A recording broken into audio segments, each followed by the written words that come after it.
Hello everyone. और आज जो हम अब लास्ट टॉपिक शुरू करने जा रहे हैं, लास्ट के कुछ टॉपिक्स बचे थे बैंक के इंग्लिश के एग्ज़ाम के, जो मैं कवर करा दे रहा हूँ। ठीक है, इसके बाद आप प्रैक्टिस करो और कोई भी डाउट हो तो आप टेलीग्राम चैनल पे आके मेरे से डिस्कस कर सकते हो। ठीक है, तो जो टॉपिक बच गए थे वो थे क्लोज टेस्ट, सेंटेंस रीअरेंजमेंट और रीडिंग कॉम्प्रिहेंशन। ठीक है, बाकी एरर डिटेक्शन वगैरह तो मैंने ग्रामर आपको बता दिया। आप रूल्स पढ़ो, प्रैक्टिस करो, उससे आपका एरर डिटेक्शन हो जाएगा। ठीक है, और फ्रेजल वर्ब वगैरह के लिए वोकैब आपकी अच्छी होनी चाहिए, उसके लिए हिंदू के एडिटोरियल्स पढ़ो। और उसके अलावा बाकी जो टॉपिक मेन था वो मैंने कवर करा दिया था, और ये लास्ट टॉपिक था जिसके बारे में कुछ बताना रह गया था। जो लोग पहली बार बैंक का एग्ज़ाम दे रहे हैं उन लोगों को ये चीज़ पता होनी चाहिए। ठीक है, क्या होता है क्लोज टेस्ट, सेंटेंस रीअरेंजमेंट क्या होता है, कैसे अटेम्प्ट करते हैं। ठीक है, कम से कम टाइम में उसको मैं बताऊंगा। ठीक है, तो उस चीज़ को देखेंगे अभी। चलिए शुरू करते हैं। आज का सबसे पहला क्लोज टेस्ट देख लेते हैं। दिया हुआ है एक क्लोज टेस्ट के लिए सबसे इम्पॉर्टेंट बात क्या होती है। क्लोज टेस्ट क्या होता है? A cloze test is an exercise, test और assessment consisting of a portion of text with certain words removed where the candidate is asked to replace the missing word. अब इसका मतलब क्या हुआ? इसका मतलब ये हुआ कि क्लोज टेस्ट जो होता है वो एक ऐसी एक्सरसाइज होती है, ठीक है, जिसमें आपको एक टेक्स्ट का पोर्शन दिया जाता है जिसमें कुछ वर्ड्स मिसिंग होते हैं। जैसे कि नंबर 1 यहाँ मिसिंग है, नंबर 2 मिसिंग है, नंबर 3 मिसिंग है, नंबर 4 मिसिंग है। ठीक है, उसके लिए 5 ऑप्शन दिए जाएंगे। ठीक है, उसमें से कोई एक सही होगा जो आपको ऑप्शन वाइज टिक करना होगा, और निगेटिव मार्किंग रहती है बैंक में, ये तो पता ही होगा सबको। ठीक है, क्लोज टेस्ट अटेम्प्ट करते हुए सबसे ज़रूरी बात ये है कि पहले पूरा एक बार आप पढ़ो। ठीक है, पूरा एक बार पैरा पढ़ो, फिर उसके बाद आपको अपने आप समझ में आने लगेगा कि क्या सेंस बनना है। कभी भी 1 बाय 1 अटैम्प्ट नहीं करना। 1 बाय 1 जब भी अटैम्प्ट करने जाओ गलत होगा। ठीक है, तो सबसे पहला पढ़ो तो क्या लिखा है। 4 of the most popular forms, that is Facebook, Twitter, Snapchat, Instagram of social media dash great damage upon young people's mental health. These 4 platforms have a negative effect because they can dash children's and young people's body image worries and worsen bullying, say sleep problems, anxiety, depression and loneliness. The findings follow growing fear among politicians, health bodies, doctors and parents about young people suffering harm as a result of cyberbullying and social media underscore feelings of self-loathing and leading them to commit suicide. However, the leader of the UK psychiatrist said these findings were too simplistic and they underscore blamed social media for the complex reasons why the mental health of so many young people is suffering. ठीक है, तो अभी क्या चीज़ है ना कि अभी जो है हमारा आपका ऑप्शन जो दे रखा है, ठीक है, कई सारा ऑप्शन दे रखा है, तो उसमें से अभी आपको ये समझ में आ रहा है कि ये जो जहाँ बात हो रहा है ना, वो बात आपका एक जनरल वे में एक सोशल मीडिया और उसके इफ़ेक्ट के बारे में बात हो रही है इंसान की मेंटल हेल्थ पे। ठीक है, इतना तो समझ में आ गया। अब उससे रिलेटेड वर्ड फाइंड करेंगे। ठीक है, तो अभी सबसे पहला ऑप्शन पढ़ो एक बार और। 4 of the most popular forms, that is Facebook, Twitter, Snapchat, Instagram of social media underscore great damage upon young people's mental health। मतलब इसका हिंदी मतलब क्या है कि जो 4 सबसे पॉपुलर फॉर्म्स हैं सोशल मीडिया की, फेसबुक, ट्विटर, स्नैपचैट और इंस्टाग्राम, वो बहुत डैमेज करते हैं पीपल की मेंटल हेल्थ को। ठीक है, इसका मतलब यही निकलना चाहिए। तो अभी डेसिक्रेट सबसे पहला वर्ड लिखा है, डेसिक्रेट। ठीक है, डेसिक्रेट। अब डेसिक्रेट का मीनिंग क्या होता है? डेसिक्रेट का अगर आप हिंदी मीनिंग सर्च करने जाओगे, ठीक है, तो डेसिक्रेट का हिंदी मीनिंग जो होगा वो होता है टू रिसीव वायलेंट हेल्थ। ठीक है, ट्रीट विथ वायलेंट डिसरिस्पेक्ट। ठीक है, इसका अगर हिंदी मीनिंग देखा जाए तो अपवित्र करना, अपमान करना। ठीक है, ये मतलब होता है इसका अपमान करना। डेसिक्रेट मीन्स अपमान करना, लेकिन अपमान करने की तो कोई बात ही नहीं हो रही है, यहाँ बात हो रही है डैमेज करने की। ठीक है, तो पहला ऑप्शन नहीं होगा, पहला ऑप्शन गलत हो गया। फिर दूसरा ऑप्शन क्या कह रहा है? दूसरा ऑप्शन कह रहा है इम्पियस। इम्पियस का मीनिंग क्या होता है? इम्पियस का मीनिंग होता है कि आप भगवान या फिर किसी धर्म के प्रति अनादर अगर दिखाते हो, ठीक है, तो उसको कहते हैं इम्पियस। ठीक है, और इम्पियस लोग को अगर हिंदी में और थोड़ा सा समझाया जाए तो अधार्मिक या फिर अश्रद्धालु, अधर्मी, इस तरीके से भी आप कह सकते हो। ठीक है,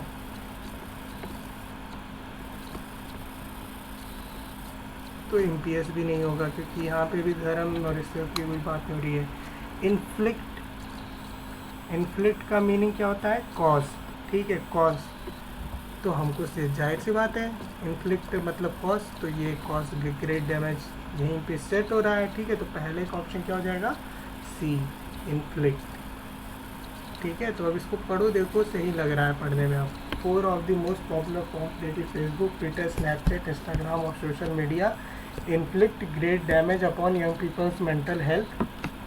These 4 platforms have a negative effect because they can underscore children's and young people's body image, worries and worsen bullying, sleep problems, anxiety, depression, loneliness. मतलब ये क्या है? बढ़ाने की कुछ बात हो रही है। ठीक है, यहाँ पे क्या है कि ये प्रॉब्लम्स का निगेटिव इफेक्ट इसलिए क्योंकि ये कोई चीज़ बढ़ा सकती हैं, बुरी चीज़ बढ़ा सकती हैं। ठीक है, तो इसके लिए मिटिगेट का मीनिंग क्या है? अगर हम सर्च करें मिटिगेट मीनिंग क्या होता है? मिटिगेट का मीनिंग होता है कम करना। ठीक है, घटाना, शांत करना। ठीक है, तो मिटिगेट तो होगा नहीं, मिटिगेट मीनिंग कम करना। ठीक है, ये वर्ड्स का मैं मीनिंग लिख दे रहा हूँ ताकि आप लोगों को बता रहे हैं। ठीक है, तो ये तो नहीं होगा। अब दूसरा वर्ड देखते हैं। दूसरा वर्ड क्या है? एक्सर्बेट। ठीक है, एक्सर्बेट का मीनिंग क्या है? एक्सर्बेट का मीनिंग होता है टू मेक समथिंग वर्स। ठीक है, यानी कि ख़राब करना। ठीक है, तो ये इस वर्ड का मीनिंग आप यहाँ पे देख लो। एक्सर्बेट का मीनिंग होता है ख़राब करना। ठीक है, तो यही हमारा हो गया। ठीक है, यही हमारा हो गया। एलिविएट, एलिविएट का मीनिंग क्या होता है? एलिविएट का मीनिंग होता है प्रभाव को कम करना। इसका भी मतलब यही होता है, एलिविएट मतलब प्रभाव को कम करना।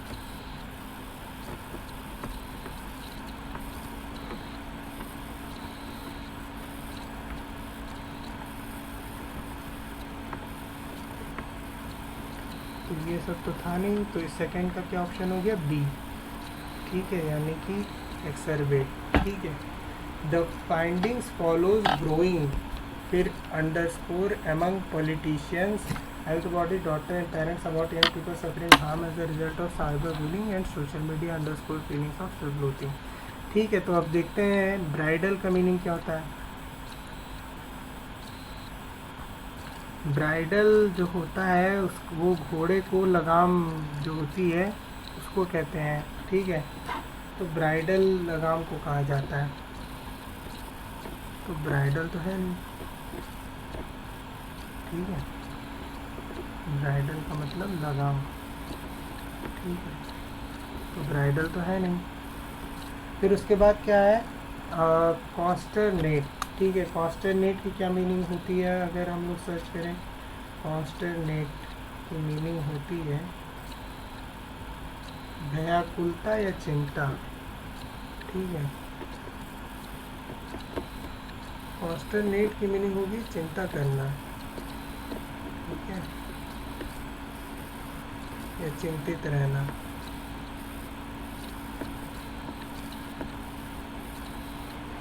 ये भी नहीं होगा। फिर होता है पॉइस। पॉइस की मीनिंग होती है शांत, स्थिर। ठीक है, ये भी नहीं होगा क्योंकि हमारा क्या मीनिंग होना चाहिए? हमको चाहिए कि कुछ चिंता की बात हो रही है। ठीक है, लेकिन चिंतित रहने की बात नहीं हो रही है। हमको ऐसा वर्ड चाहिए जो कि चिंता दर्शाता हो। ठीक है, तो कंसर्न, ऑब्वियसली कंसर्न, तो कंसर्न हमारा सही हो जाएगा। थर्ड क्वेश्चन का ऑप्शन डी हो जाएगा। ठीक है, तो इस तरीके से आपको सेंटेंस को पढ़ना है और आपका वोकैब अच्छा होना चाहिए। जितना अच्छा वोकैब होगा आप उतना बढ़िया तरीके से इसको अटेम्प्ट कर।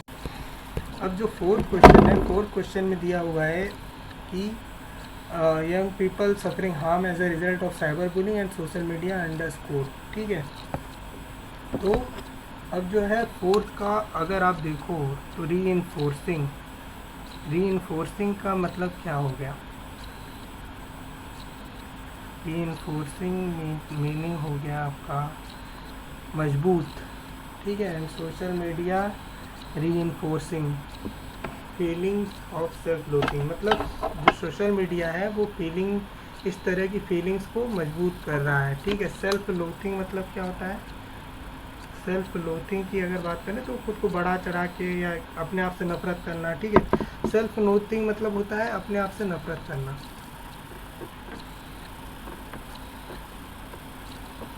इसका मतलब ये है कि लोग सोशल मीडिया पे जाते हैं और फिर दूसरों से कंपैरिजन करके अपने आप से नफरत करने लगते हैं, हेटर्ड ऑफ वनसेल्फ, ठीक है।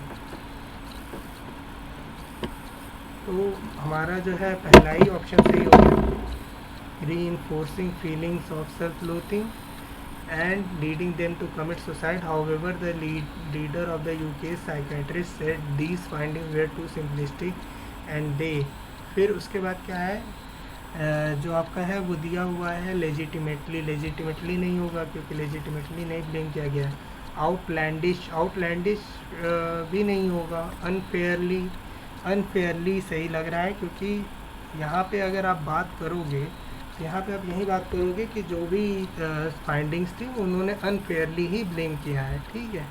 मतलब वो फेयर तरीके से एनालिसिस नहीं किया, उन्होंने हर प्रॉब्लम के लिए जो है वो सोशल मीडिया को ही ब्लेम कर दिया है जनरल वे में, ठीक है। तो इसीलिए हमारा जो है अनफेयरली सही होगा, ठीक है। तो इस तरीके से हमारा पहला क्लोज टेस्ट खत्म। अब मुझे बनाने में जितना टाइम लगा उतना टाइम किसी को नहीं लगता है क्योंकि अगर आपका वोकैब अच्छा है तो फिर आप तुरंत बनाते चले जाओगे, ठीक है। और ये हिंदू का ही एक आर्टिकल था जिस पे ये क्वेश्चन बना है, तो इसीलिए मैं बार बार यही कह रहा हूँ कि हिंदू के एडिटोरियल्स पढ़ो क्योंकि हिंदू के एडिटोरियल से ही आपके क्लोज टेस्ट वगैरह बनते हैं, सेंटेंस रीअरेंजमेंट वगैरह बनते हैं, ठीक है। तो जितना पढ़ोगे उतना अच्छा होगा आपके लिए ही, ठीक है। चलो नेक्स्ट क्लोज टेस्ट देखते हैं।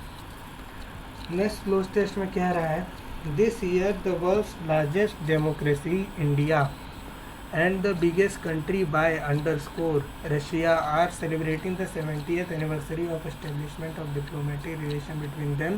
Russia continues to be among India's major political, diplomatic and defense partner nations, while India has underscored separate strategic partnership pacts with more than 2 dozen countries. The Indian and Russian governments in December 2010 underscored their bilateral strategic partnership to what they termed as special and privileged strategy partnership, the new Delhi based underscore foundation for national security research, ठीक है। तो यहाँ पे ये बात हो रही है, रशिया और इंडिया की बात हो रही है और उनके बायलैटरल रिलेशंस के बारे में बात हो रहा है। तो क्या है, this year the world's largest democracy India and the biggest country by, ठीक है, बिगेस्ट कंट्री बाय। तो सबसे पहला तो पॉपुलेशन, तो biggest country by population Russia तो है नहीं क्योंकि यहाँ पे बात रशिया की ही हो रही है, ठीक है। ये जो भी यहाँ भरा जा रहा है वो रशिया को ही इंडिकेट कर रहा है। तो पॉपुलेशन है नहीं, डेंसिटी भी नहीं है, ठीक है, एरिया वाइज है, ठीक है। And the biggest country by area तो रशिया है, ठीक है। तो इसीलिए ये आपका ऑप्शन सही हो गया। Russia are celebrating the 70th anniversary of establishment of diplomatic relation between them, ठीक है।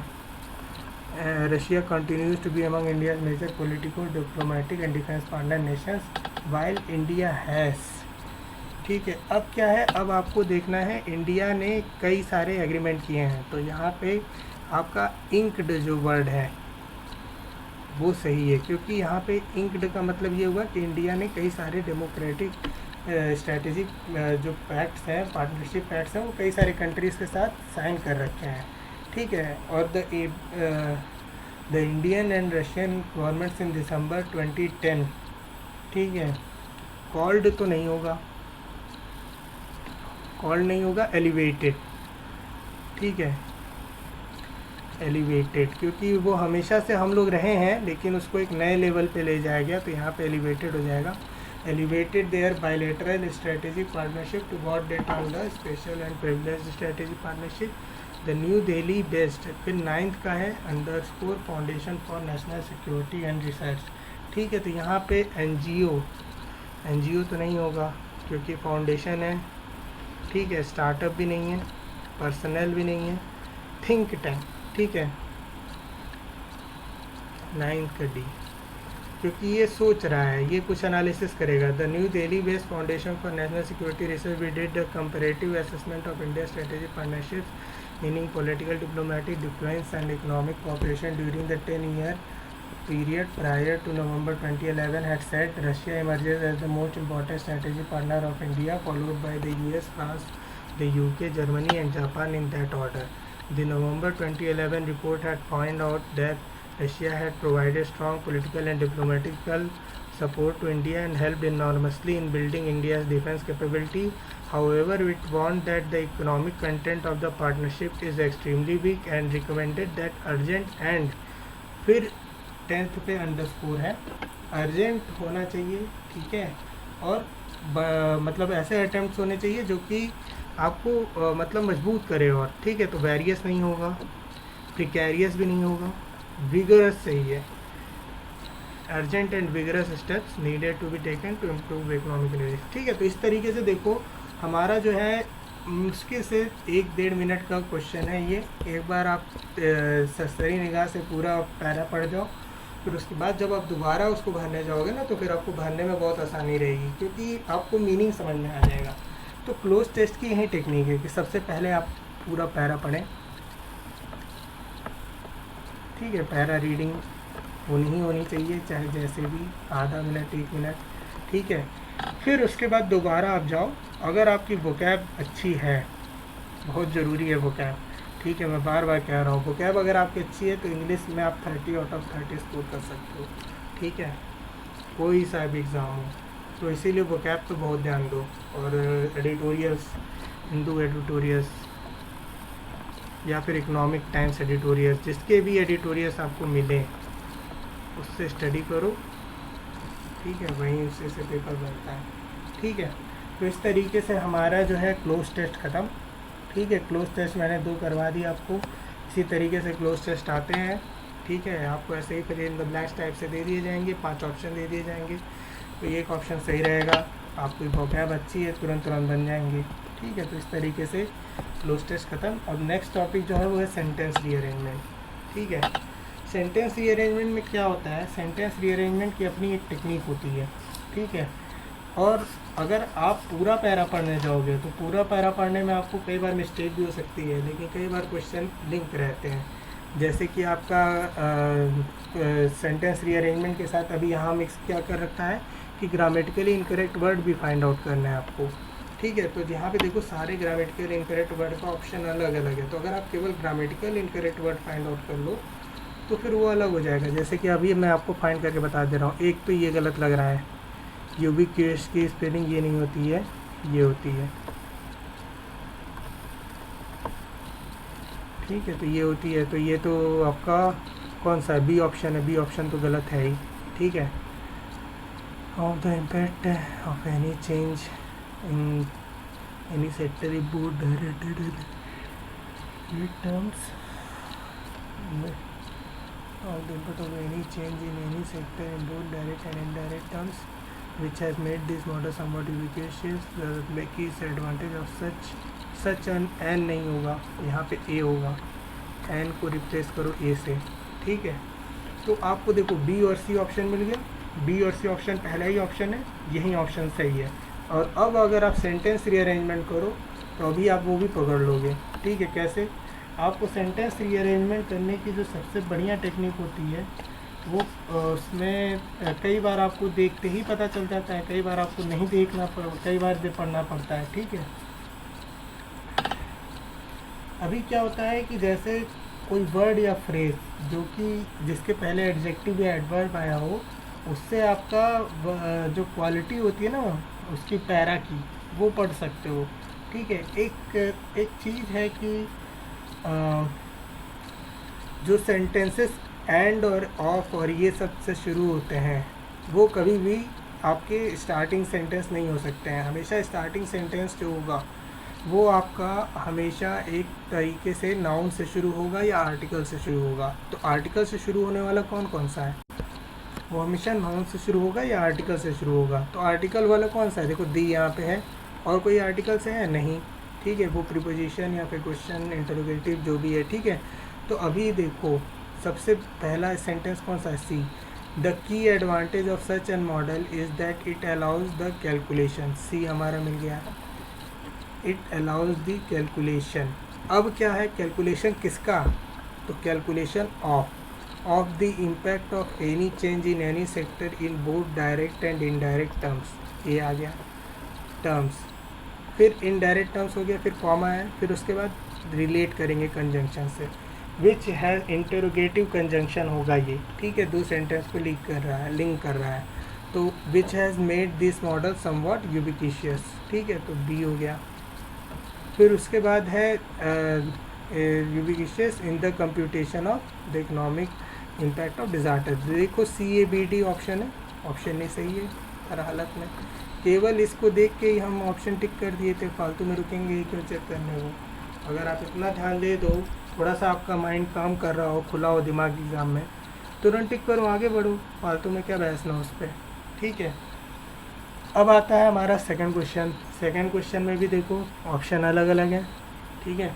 जब ऑप्शन अलग अलग हैं तो देख लो भाई कि कौन से वर्ड गलत रखे हैं।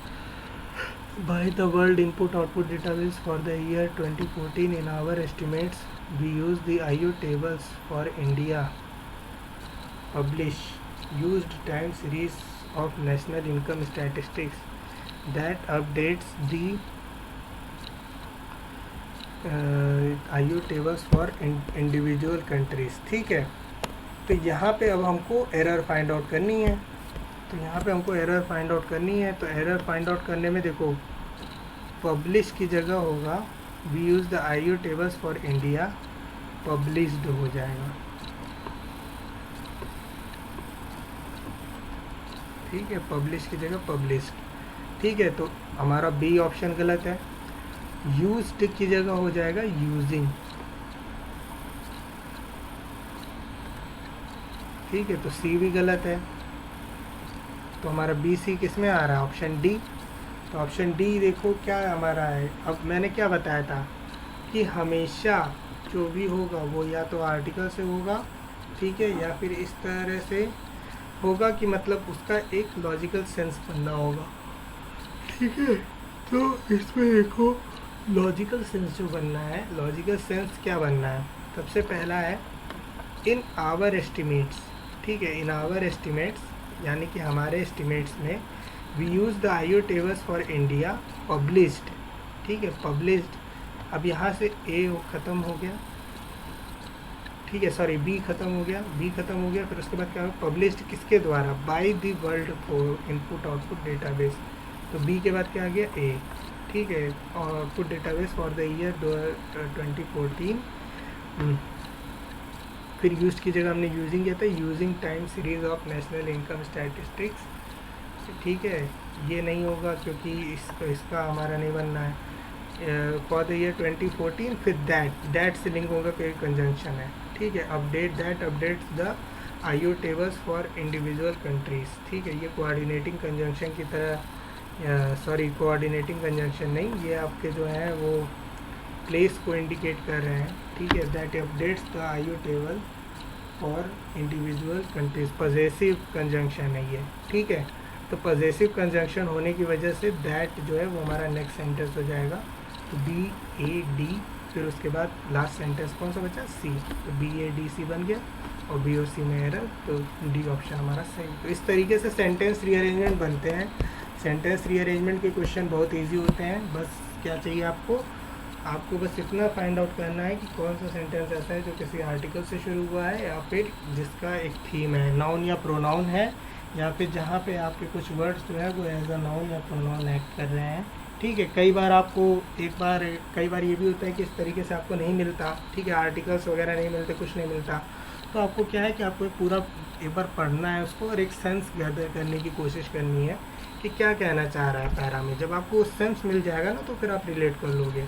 तो वो कैसे आएगा, अगेन एडिटोरियल्स, प्रैक्टिस, वोकैब, ठीक है, सेम चीज़ बार बार रिपीट कर रहा हूँ, बहुत इम्पॉर्टेंट है, ठीक है। अब ये पैसेज है, ठीक है। अब पैसेज पढ़ने का क्या तरीका होता है, पैसेज पढ़ने का तरीका होता है कि हमेशा आप डेट्स पे फोकस करो, ठीक है। जो बोल्ड में दिए हुए हैं वो तो हैं ही, क्योंकि इस पर क्वेश्चन आएगा ही। ठीक है, हमेशा डेट्स पे फोकस करो और इंस्टीट्यूशंस पे फोकस करो। ठीक है, इंस्टीट्यूशंस पे फोकस करो, प्लेस पे फोकस करो, ठीक है, डेट्स पे फोकस करो। हमेशा इसको इस तरीके से जब भी डील करोगे ना, तो आपको तुरंत मतलब जो है वैल्यूज़ मिलते जाएंगे।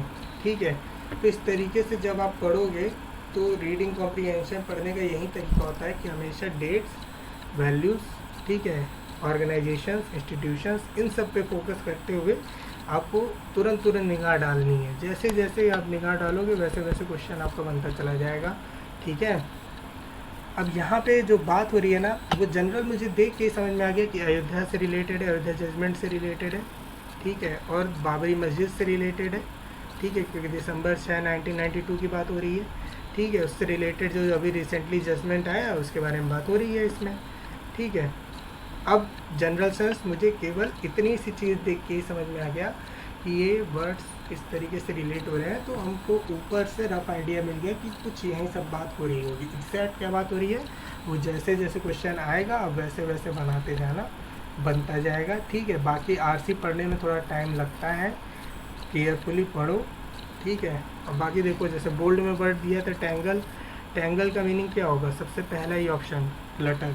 ठीक है, टैंगल का जो सबसे सिमिलर वर्ड होता है वो होता है क्लटर। ठीक है, इसी तरह से अपहोल्डिंग का मतलब क्या होता है? अपहोल्डिंग का मतलब सिमिलर अगर देखें तो बैकिंग ही होता है। ठीक है, तो अगेन ऑप्शन ए। तो इस तरीके से हमारा जो है, आपको केवल वोकैब अच्छी करनी है, जितना बढ़िया वोकैब उतने ज़्यादा मार्क्स। इंग्लिश सिर्फ वोकैब का खेल है, जिसकी जितनी अच्छी वोकैब रहेगी उसके उतने ज़्यादा मार्क्स आएंगे। और टेक्निक्स मैंने बता ही दी कुछ आपको जल्दी से जल्दी पढ़ने की। बाकी तो आरसी आपको पढ़ने में सबको ही टाइम लगता है, तो आरसी हमेशा लास्ट में रखो। ठीक है, सबसे पहले आपको अगर कुछ करना रहे इंग्लिश के पेपर में, ठीक है, तो सबसे इजी और सबसे मतलब स्कोरिंग अगर मैं इंग्लिश में कुछ कहूँ अगर होता है तो वो होता है क्लोज टेस्ट। ठीक है, ये हमेशा ही इजी आता है, कभी टफ नहीं आता है। रियरली कभी क्लोज टेस्ट टफ आ गया तो आ गया। ठीक है, वरना क्लोज टेस्ट हमेशा ही इजी आता है। फिर आप करो सेंटेंस रीअरेंजमेंट, अगर कुछ नहीं बनना है तब का मैं बता रहा हूँ। ठीक है, फिर उसके बाद आप जाओ उस पर जो सिमिलर और मिस स्पेल्ड वर्ड आते हैं। ठीक है, ये भी बहुत इजी रहते हैं। ठीक है, कई बार आपके फ्रेजेस पे भी क्वेश्चन आ जाते हैं, आप वो भी अटेम्प्ट कर सकते हो। ठीक है, फिर उसके बाद एरर डिटेक्शन, और फिर अगर कुछ बच रहा हो तो वो, और सबसे लास्ट में अगर कुछ करो तो वो करो आरसी, सबसे लास्ट में रखो उसको। ठीक है, सबसे पहले ये सब कर लो, फिर जितना टाइम बचे उसमें आरसी अटेम्प्ट करो, ज़्यादा से ज़्यादा मार्क स्कोर कर पाओगे। ठीक है, इसी के साथ हमारा इंग्लिश का भी लेक्चर आज ख़त्म होता है। ठीक है, और इंग्लिश के लेक्चर का सबसे बड़ा बात ये है कि हमने इसको काफ़ी कम टाइम में कवर किया। ठीक है, आई होप कि मेरे से जितना हो पाया मैंने अपना ट्राई किया कि आप लोगों को कम से कम टाइम में उतनी तो नॉलेज दे सकूं कि आप लोग इंग्लिश में ज़्यादा से ज़्यादा मार्क्स ला सकूं। ठीक है, मैंने बेसिक कवर कर दिया है, हालांकि ये बहुत ज़्यादा नहीं है, मैं बहुत ज़्यादा डिटेल में है। नेक्स्ट वीडियो जो भी आएंगे इंग्लिश की उसमें थोड़ा और ट्राई करूँगा डिटेलिंग करने की, जिन टॉपिक्स में छूट गया। ठीक है, बाकी इतना बहुत है एग्ज़ाम पॉइंट ऑफ व्यू से। अब आप प्रैक्टिस करो, जितना ज़्यादा प्रैक्टिस उतने ज़्यादा marks. Good luck, all the best and take care.